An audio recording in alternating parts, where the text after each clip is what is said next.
Boys, gals, and all you other pals, welcome. I'm wanting to talk to you today about the recently finished Yu-Gi-Oh! Master Duel Xyz Festival event that happened, and my thoughts on it, as well as improvements for future events for the game that I think a lot of players in the Yu-Gi-Oh! Community should be focusing about. So, starting off the bat, the event was 1 week long.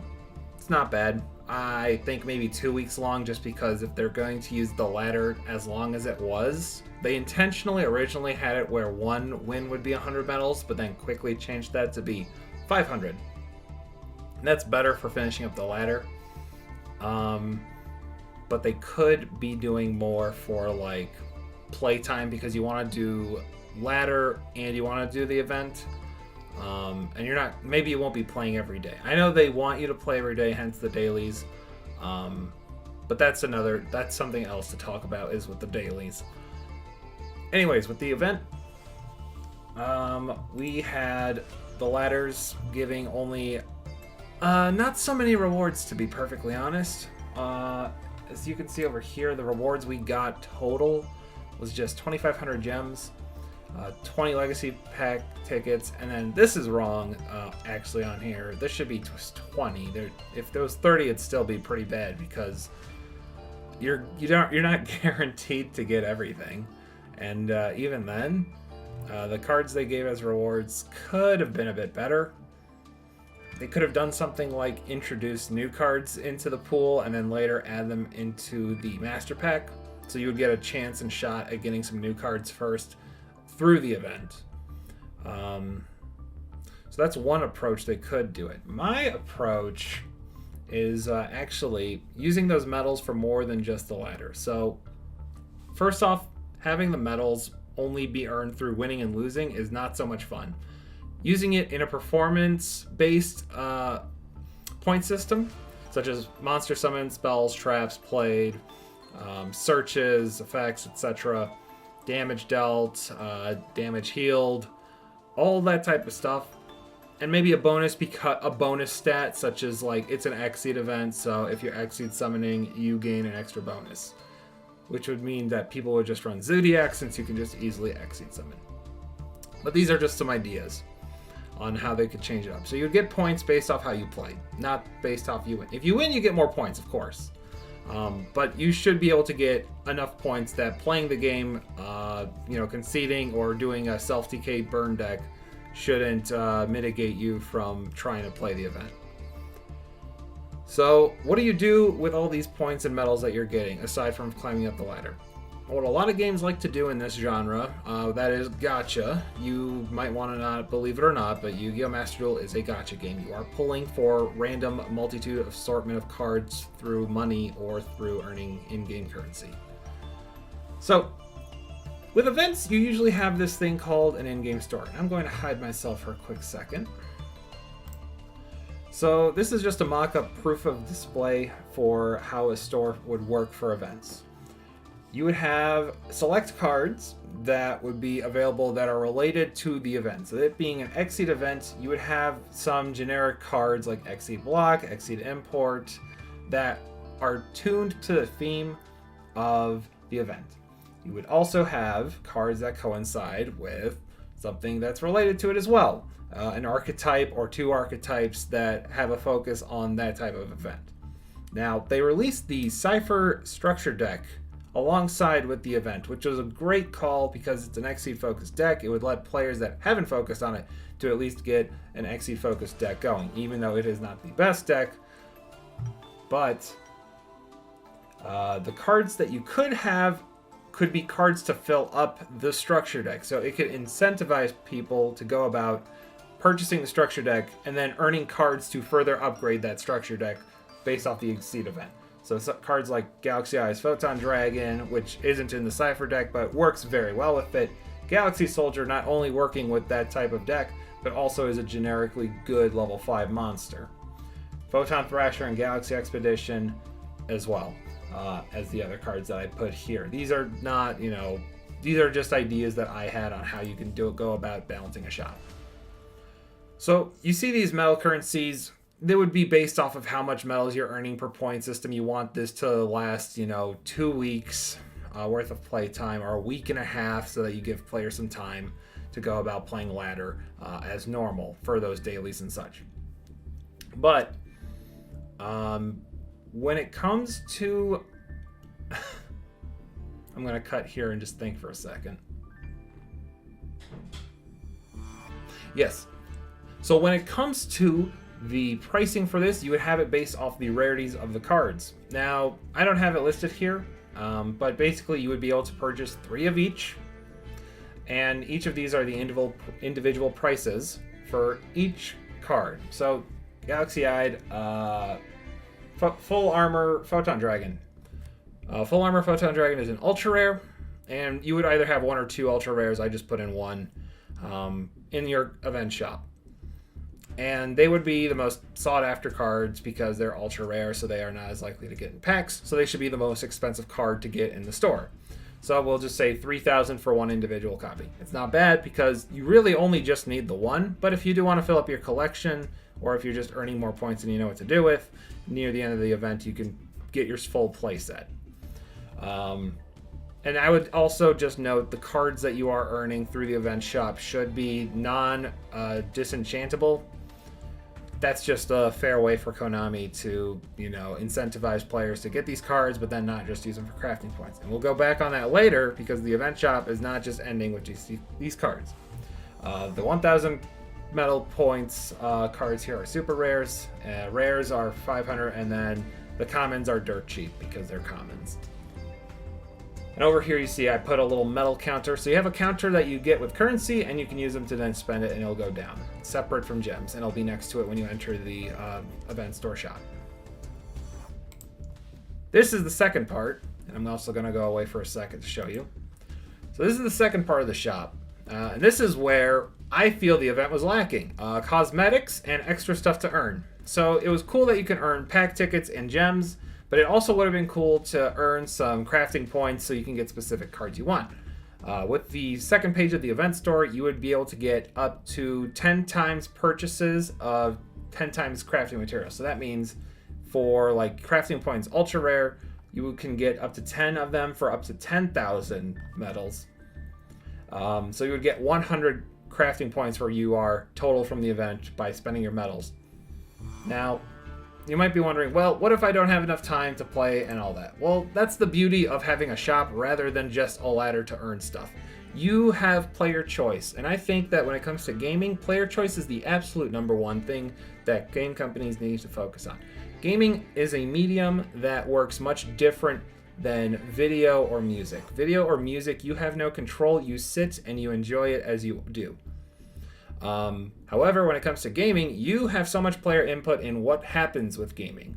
That is one of the appeals for gaming in my eyes. And so that's why I think an event shop for this, letting players choose what rewards, when to get them, is so important because you're giving player choice in how they go about with playing the event.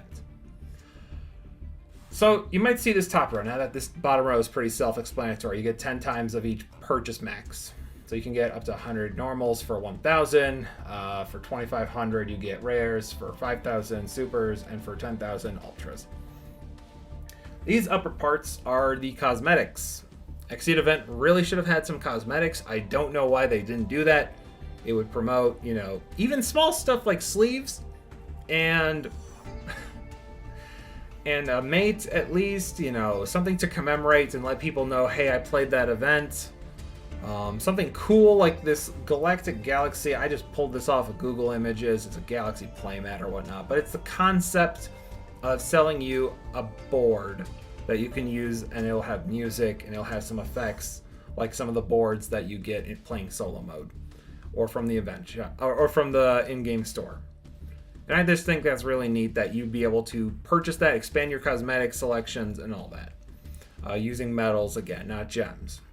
I think a cool thing would be later down the line, after the event is over, maybe some time has passed, they slowly add in event items into the regular shop that you can purchase for gems.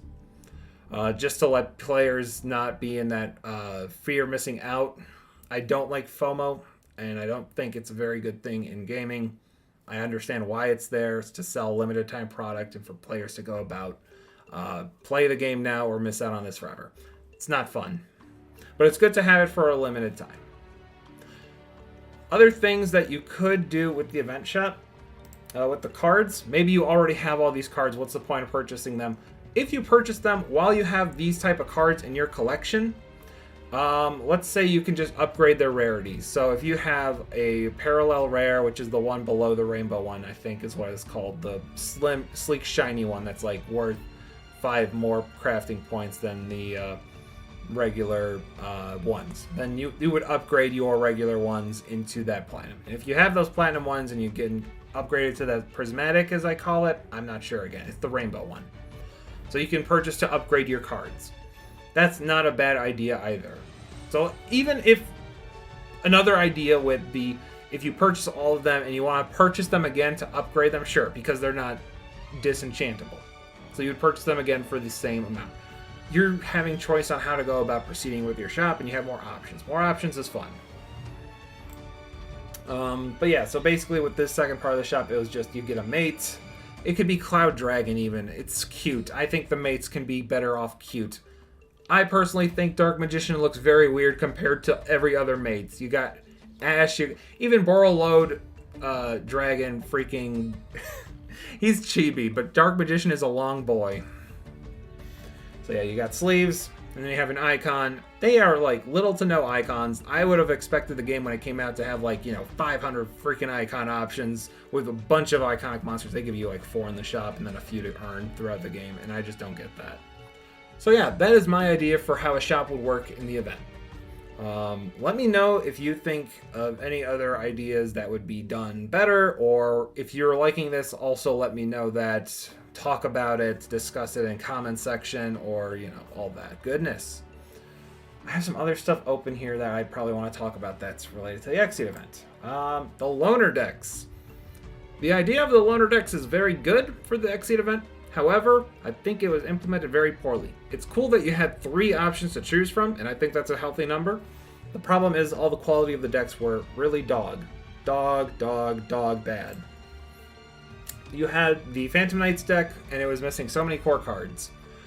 You don't have, Raiders Knights. You don't have Shade Brigadine. You don't have Fog Blade. I think it would be really cool if the loner decks were still focused in on those archetypes, but you were able to play them at their full potential within that archetypes. I'm not saying you can do Rongo Myriad Tour Guide BA nonsense with this deck, because that works so well together in an actual constructed deck.